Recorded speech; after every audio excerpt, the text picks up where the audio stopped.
Yaani mwanaume unakuja kabisa unalalamika mbele ya wanaume wenzako kwamba bwana, mimi sasa hivi masuala ya wanawake sitaki. Mimi sasa hivi maana kila ninayemtongoza hanitaki, sijui nina mkosi gani, ngoja tu niangalie maisha yangu.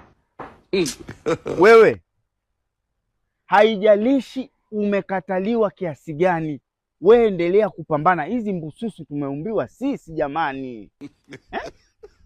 Unamwachia nani? Unataka tunazo ngapi ngapi? We pambana, kuna mtu atakupa tu hiyo mbususu. Sasa unakataje tamaa? Mwanaume unakata tamaa kweli? Haya, unakata tamaa, huyo atakaye kutunuku utaweza kukabiliana naye kweli? Wanavurugwa, wana shida, hawaeleweki kama tumbo la kuharisha. Hasa kama kumtongoza tu, umemtongoza wanawake 16 wote wanakukataa, unaanza kukata tamaa. Haya, hizi mbususu zote ale nani? Hizi mbususu tumeumbiwa sisi. Mwanaume ndio alihitaji mwanamke aje duniani, na aje kufanya nini? Sio kukaa naye tu kumwangalia, ni kula mbususu. Haya, wewe unakataje tamaa? Eti mimi mambo ya mapenzi sasa hivi na focus kwenye maisha. Maisha gani? Maisha bila mbususu hayaendi baba. Usiogope, wewe endelea, gusa na kwingine. Yupo tu atakaingia mkenke. Unakata tamaa.